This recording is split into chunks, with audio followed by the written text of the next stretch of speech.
like to welcome Hillary and our YSEALI alumni to join the floor and to start us off in what I hope to be a really exciting and inspiring discussion about their perspectives, and for us, the opportunity to really think about what it is that we are doing and the connections that we can make with our fellows here. Hillary, the floor is perfect. Take my phone so I can keep track of time. Take agenda. Excellent. Perfect. Well, thank you, Cassandra. And it's wonderful to be here this morning. My name is Hillary Proctor. I'm the Director of Technical Services at Making Sense International. And I am joined here by three young leaders who are with us today to share their stories. We are all inspired by the youth's voices that we hear throughout our work. So we hope that these stories both inspire our conversations today and our work moving forward. I would like to introduce to you our three panelists. We have Pham, Marianne, and Goldy, Yancha. They are here with us today from the YSEALI Network. The YSEALI Network is the Young Southeast Asian Leadership Initiative that was established by Barack Obama. Right. So each of them will be sharing their story and using a public narrative lens. Okay. We are looking forward to hearing them and hearing how those conversations will frame our day. Okay. So with that, we'll go ahead and turn it on over. Goldy, if you can get us started. Sure. Good morning to everyone. It's such a great privilege to be in front of youth enthusiasts today, and being here in the States in behalf of our friends in Southeast Asia. I'm Goldy, Yancha. I'm from the Philippines.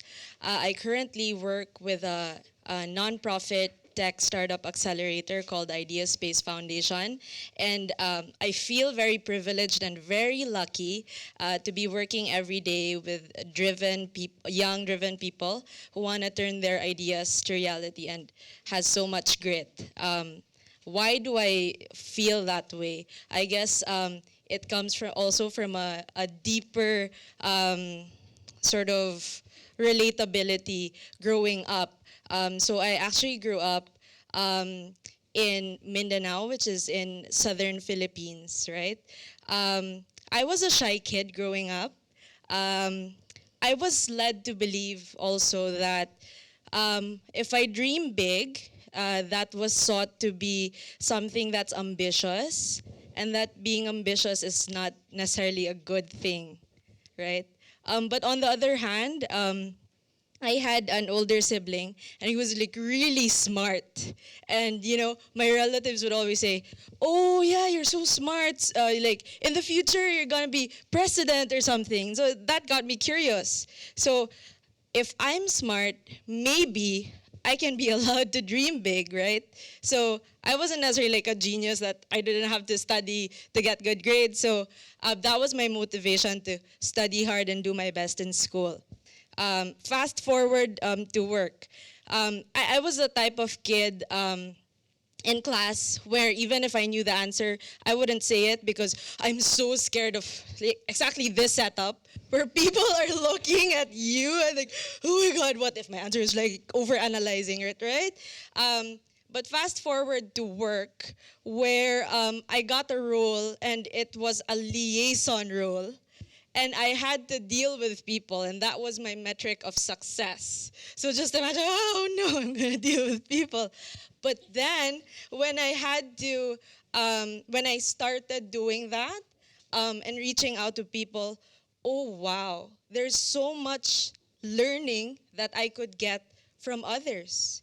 And there's so much learning that we can exchange also and create synergy out of. Regardless of, I would say, the differences in viewpoints, there's always something to learn from. And then I've been working in different tech companies until I got this opportunity to, this is my first time to work at a nonprofit. And lo and behold, my job was community development. So I went to different communities in the Philippines, told them and shared to them about the technology entrepreneurship opportunity that wherever you are, we're a tech-savvy generation, you can build a business from wherever you are, you know? Just have the grit, just have the motivation, believe in your dreams and follow through. And you know, that came full circle for me. Sorry, I'll just breathe. Okay. um, so it's actually such a great privilege. Now I'm doing partnerships work with IdeaSpace Foundation, and I just really feel privileged every day going to work, looking at all these young people who are very motivated, building technology businesses, disrupting and creating solutions, and you see them transforming. A lot of them are shy like me, and then we teach them how to pitch their ideas, and then eventually you hear them, you what, you got investment? Or like, you got a contract, and all these things. Were, oh, thank you, Jesus. Thank you so much. And I would say it's such a great privilege, and also meeting people in YSEALI and them doing the meaningful work that they do, empowering other people and other youth in our communities is also, again, such a great privilege, and just really paying it forward. So I would say it's also a great opportunity for us to get more youth involved in our YSEALI program. So we are not only just leaders for ourselves, but we can engage people and enable leadership in others. So yeah, that's me. Thank you. Thank you, Goldy. We can clearly see the impact of telling a young woman to think big and how far you can go with that. Excellent. Ryan? Okay, so when I was told to share my story here, I was like, oh, because the reason why I had a little difficulty at the start was my story was not born out of crisis, nor was it a rags to riches story. But you know, where my story was different was I was raised differently. So I was raised differently from my peers. So just to give you an example, in 2006, when my brother had to drop out from primary school and to attend a special needs school, which was located right in front of my house, I didn't know that there was a special needs school until much later. So you can imagine that every day when I was passing by his schoolmates, it never occurred to me that they were any different. So that was how I was raised, to see no difference in people, to think that the world was perfect and that everybody was nice to each other. Until one day, I came across an online article where special needs teacher were actually making degrading remarks about the students, and that kind of like set me back a bit. So I hope that was a one-off incident, and I went to research more, and then I realized that even till today, persons with disabilities are actually much marginalized and stigmatized in all parts of the world. So when I saw that, I said, you know, I had to do something around there. And then I was 19 years old. I spent half my life dragon boating. So the best thing I knew was to, you know, put them on a dragon boat, teach them dragon boating skills, because that was the only thing that I knew. And also because dragon boating was perceived as a mentally and physically demanding sport. So I thought that was the best way to, you know, highlight the abilities through a sport that, you know, people would be like, hey, I don't want to do it because I will be so tired doing that. And when we first started, we set up this team called the Deaf Dragons. It's a team for the hearing impaired. When we first started, people were like coming to us and say, hey, Deaf Dragons wouldn't work. And then I'll be like, why? Then they'll be like, Dragon Boat is a verbal and communicative sport. How do you expect deaf people to even paddle? And then I was like, no, let me show you what could happen. And there were also people that came up to me and said nasty remarks like, you know, smell my boat still during competition. But what really kept us going was the organizations and the corporates that supported us, that believed in us to, you know, push us forward. 2 years on, it was the same exact people that said all these nasty remarks, that said, you know, Deaf Dragons couldn't work, they were coming back to us and say, you know, hey, I want to volunteer with you guys. I want to learn sign language. And, you know, could I even, like, you know, help me interact with your deaf paddlers because they are just so cool. So seeing how this has actually created a paradigm shift in the remote community, we wanted to replicate this on a society level. So that's why I set up Society Staples. So I'm the co-founder of Society Staples, and we create events and programs to create conversations about persons with disabilities and to shift people's perception about them as well. So, but setting up Society Staples wasn't easy at the start as well. It was really difficult, and people would be like, why should I pay you to use your services, to engage you for my events? But we were lucky once again to have really people believing in us and wanting to support us. And until today, this is the reason why we could get to where we are today, to be one of the top social enterprises in Singapore. Yeah. So I guess the main point is that, when I first started back in 2011, I was a naive 19-year-old boy. So, and then back then I didn't know anything. I didn't have any experience. I didn't have any resources. I didn't have any knowledge, how to do things. And it's because of all these programs that really allow us to, learn to be able to create the change that we want to see in the world. But many times when I talk to the youth in my country, and they will be like, hey, you have all these programs, but there were a lot of people that's lacking out of these programs. And I have also seen, how youths have actually armed with dreams and hopes to make the world a better place, wither and die because they couldn't have the resources to do what they want. So I guess what I want you to really take away from this thing is that the work that you do is amazing.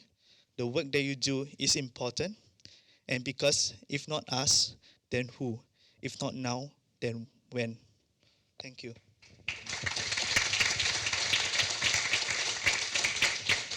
Thank you, Ryan. And I think that's a good reminder to all of us of the opportunities that we create. For one, don't just stop there, but they trickle down into the opportunities that some of us create for many others. Perfect. Thank you. Pham, it would be wonderful to hear your story. Yeah, hello everyone. So I would like to share my YSEALI journey. And I was grow up in a suburb area where I could not have many chance to access to English. And so when I entered university, I realized that English is very important for us to integrate into the world. So that my project last year, we got the YSEALI grant to build up a library. Actually, the English book library for kids from 0 to 10 years old. We focus on early educated children because I realized that the books and English is two very important tools for us to help us integrate into the world, so that we make this library. And then we focus on to promote the reading habits of the kids and help them to have English and have more chance to connect to the world. And besides that, because after we run out the grant, we are going to make this project to become a social enterprise, so that we can develop in a sustainable way. And during the project, we meet many difficulties to deal with some problems in the service. For example, we have the service to ship the books to their family directly, so that the parents do not have to come to the library to choose a book. But the problem is the shipper, because we are limited in human resources, so we have to hire the third party to do the shipping. So we meet the problem is the shipper is not honest. And we have to hire our people that we know very well to do this job, and so that we can struggle the problem.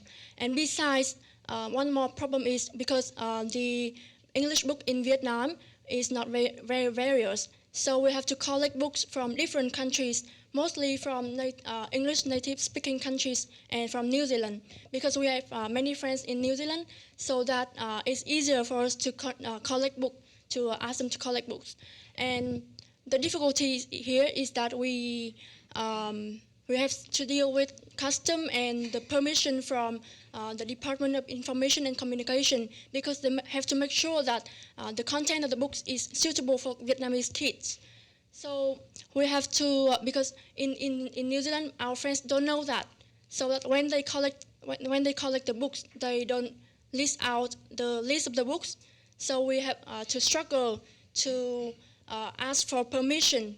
So we have found out the solution for this problem is that we have the available list of our book in library. So we have to choose some books in our library to submit to the department, so that they have we have the suitable way to ask for permission. So after we deal with all of these problems, we see that our children have so many books with different kinds and with different colors and suitable.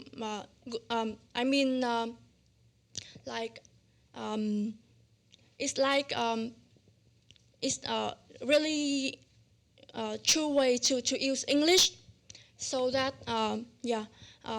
that finally they can have many books, and their parents can have help them to have good English, and the kids is empowered by their parents, so that their reading habits is promoted every day, and reading book is a good way to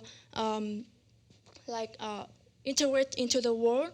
So when we see the kids happy with their books, I believe in our country that we have potential youth in the future.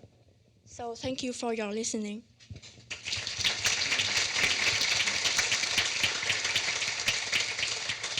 Thank you, Pham. I think in the youth power community, we talk so much about soft skill development, and I think that you gave a wonderful example of what that skill of problem solving can do when it's applied and how it can be applied for such great things.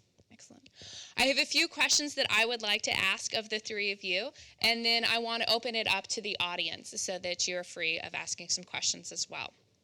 Okay. To start with, the three of you have told us about your journey and how you've gotten to where you're at now. Okay. What was it that was lacking in your pathway? Maybe it was barely there, not enough, or not there at all, that would have propelled you further and gotten you there faster or allowed you to get even further in your journey. Goldy, if you want to start. I would say top of mind is there was probably challenges in having like physical examples, I would say, people to look up to in our communities. And in fact, my source of inspiration of like powerful women leaders was actually our television set. So thank you, technology. But now growing up and like coming home, having met all these wonderful women leaders also, I wouldn't say that there's actually a lack of women leaders in our community, but perhaps it's also an organized way, I guess, or like a channel for young girls, probably like when I was way back when, to sort of draw inspiration from. But so I would say that. Okay, I guess for me would be because I'm back on my own business already. So what's really lacking in my journey that could really help me a lot would be, the soft skills that are required in businesses.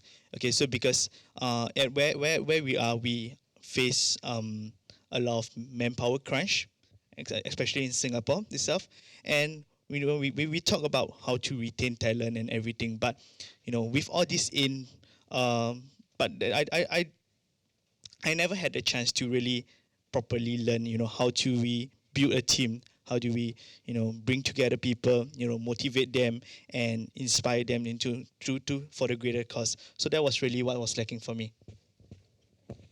For me is, I think, English in early early time, because I have said before that English is very important tool for the kids, for the youth to enter into the globalization. So that I think in my project I try to help our young kids in Vietnam to have opportunities to have access to English and books around the world. Excellent. Thank you.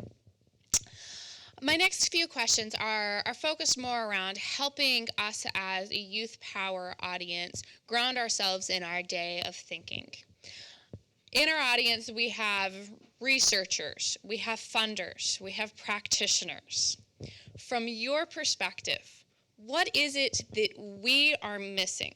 What is it that you wish that we knew and that we were really honing in on that would make a difference with youth today? All right. Probably top of mind for me would be, I guess, the localizing the context of things, and I say that because in some of the programs and opportunities that we stumble upon, supporting startup entrepreneurs and young leaders, there's actually lots of funding. I would say money is not an issue, but sometimes if like money is put up front in programs and there's not enough context, yes, there might be cash to burn, but the sustainability of the initiative might very well be compromised. So I think it's also the penchant to really think collaboratively together on the ways and means to actually use the resources for the benefit of the intended beneficiaries, right? And also making sure that the people involved are also in it for the long haul, because I think that's also another important factor that we also kind of see, especially in startup entrepreneurs, versus everything's fast. So I would say people collaborating and talking about thinking about sustainability, like beginning with an end in mind. Okay, before I begin, let me put a disclaimer now. So what I'm going to do is I'm going to just contextualize how Singapore is for you. Okay, so what's lacking in Singapore, I don't know whether it applies across the world or rather in the US, is that opportunities are largely given to the cream of the crop. Okay, but the thing is that what I've realized with when I do programs for youth at risk, or rather what they might call street kids over here, is that they have a lot of dreams and hopes, to make the world a better place, and that opportunities could be given to them to really groom them, and you might not know what you could spill out from there. You might end up having an army of passionate advocates who really go out and impact the world. So that's what lacking in Singapore, where really opportunities are not given to anyone else except the cream of the crop. Yeah. While we implement the project, I see that the researchers, the implementers, or the practitioners, or the governors in Vietnam, they do not really support the social project like us, because we have to deal with many procedures to ask for permission to build up the library or to do the social project. So I hope that they can have they can change their mindset so that we can have more easier way to implement our project with good purposes. Access. Yeah, excellent. All right, my next question is, in your work engaging with youth, what does it mean to you to put youth first in youth development? So youth first, when I think of youth first, the first word that comes to mind is empowerment. I don't know how it is in other countries, but the Philippines is also known for having one of the higher power distance gap indices. So there's I would say there's only a select number of people who were already born with the connections, and and it's a very important thing.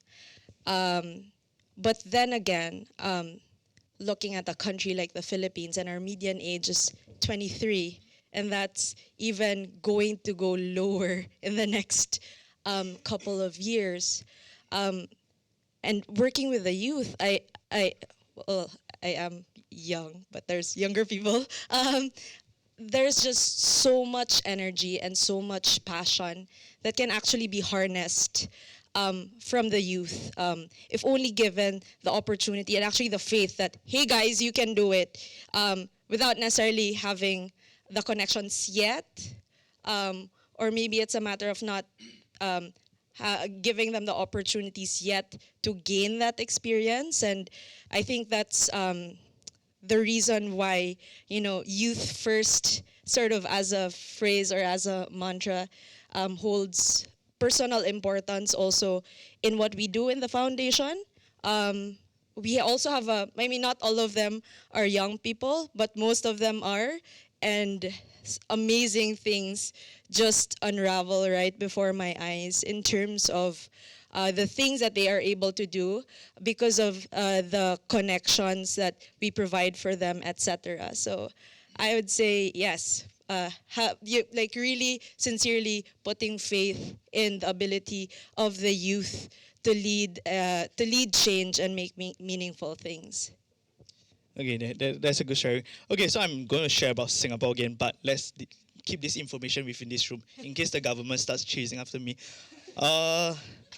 So, if you've been to, if you know Singapore is a very structured country, everything's all very nice because it's all top down, from the government down. When we talk about youth development program, it's about what governments wants to see in the youth, and it's never about putting the youth first. So I think how youth program could really benefit the youth would be really to understand the voice of the youth, really to understand what they really want, what they really hope to achieve, before initiating a project for them, before initiating a program for them. And I think that will really work because I've been through a program that was, allowing you to structure your own whole process, your own learning journey, and that really benefited me a lot. And I think by putting youth first is really letting them voice out what they want, and then from there you work on the whole thing, empowering them, equipping them with skills to allow them to go on. Yeah, in my opinion, I think that if we put the youth first, they can have high energy, enthusiasm, and they can have they have a fresh mind, so that they can come up with many initiatives to resolve the problems right now. Yeah. Excellent, perfect. Can we just maybe grab a few questions from the audience for anybody who has anything that is burning? No? Yes, one. There we go. Yeah.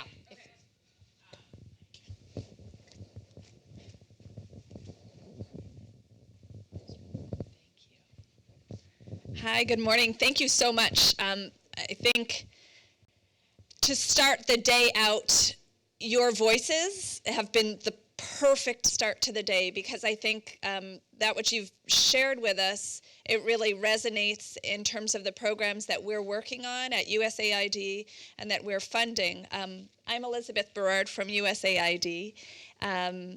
And I guess I'm interested, I think we're very, very fortunate to have you in the room and to have the YSEALI conference here this week, this month. I'm wondering, out of the YSEALI experience, wondering what has resonated with you coming out of that experience. If there's one takeaway that you didn't realize you would have coming into the experience that you'd like to share with us.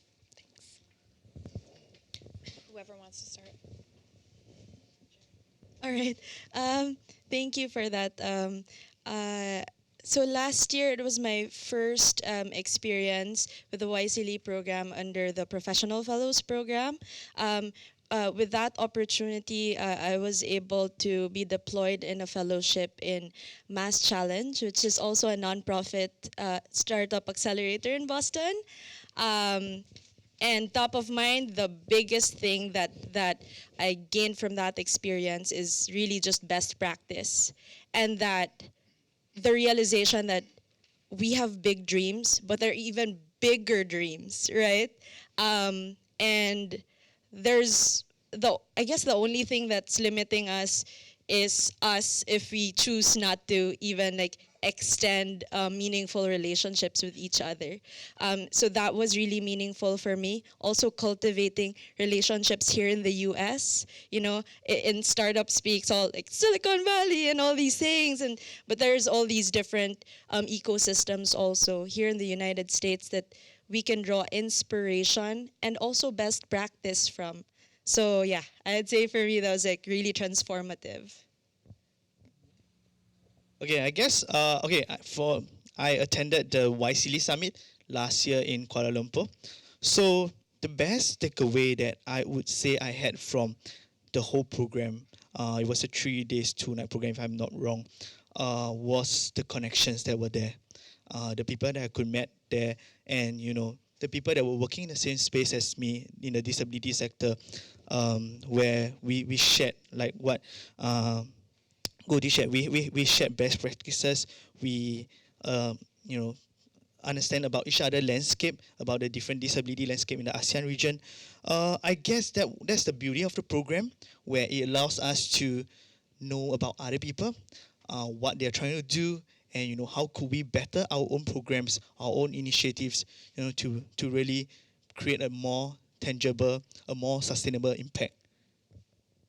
Yeah, during my YSEALI journey, I think that the most precious thing is we can share our ideas and we can implement to make it become true together. But I think the limit is only lies in us, that we think that we cannot do we cannot do something, but actually we can. So if we change our thinking, I think that we can resolve any problems that coming to us. Excellent. All right. No other questions? Then we'll go ahead and wrap the. Oh, another? Okay, perfect. Just a question. Thank you. My name is Mike McCabe, and the presidential leadership initiatives like YSEALI have really helped, as you said, connect young people. And one of the things I'd be very interested to hear is, where do you see the next stage of how you better collaborate across countries, and what's the networking opportunities that you see in terms of what support do you need to better take advantage of each other's capacities and resources for YSEALI or other leadership initiatives? Thanks. Okay. Yeah, YSEALI was very transformative in for us to have the opportunity to meet many other young leaders in the different countries in ASEAN. And the realization really was what sets us together is so much stronger than what sets us apart. We're so much more similar than we are different, right?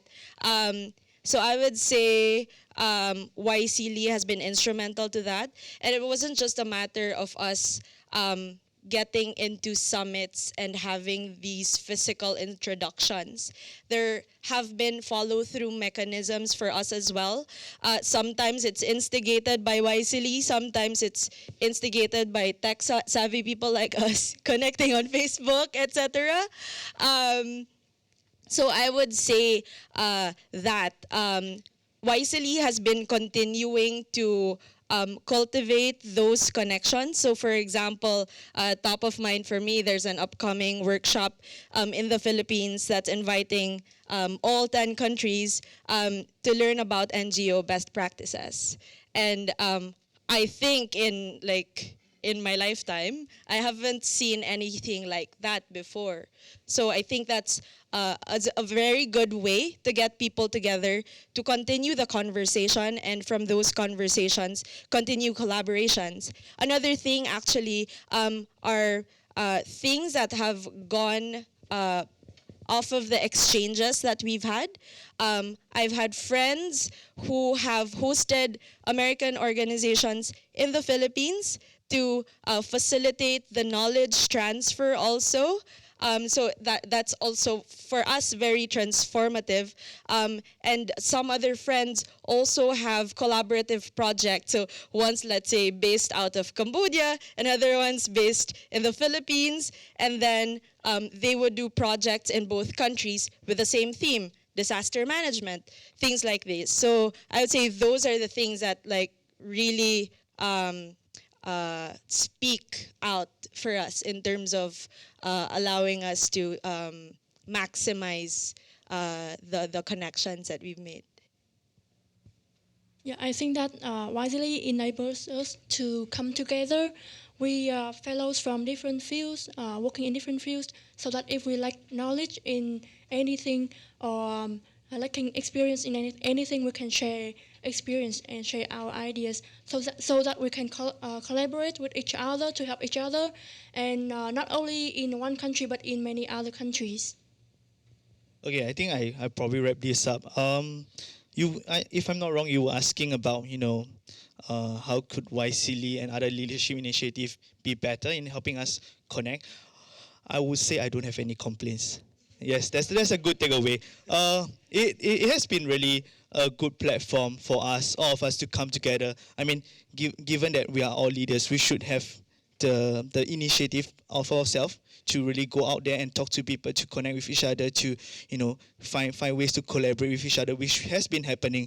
And I really think that the programs that we have attended are really very good. You don't need to worry. And I think we are in safe hands, in grooming the next batch of leaders. Yep. All right. Well, Pham, Ryan, and Goldy, thank you very much for joining us today and being the youth voices in this room and helping ground us in our conversations for the rest of today, this month, and probably this year. You all have very inspirational stories and some wonderful pieces of wisdom about role models, soft skill development, what it is of creating access to implementers, and of creating access when it is you reach down to others and you create true opportunities for young people to excel. So thank you very much on behalf of Youth Power for joining us today.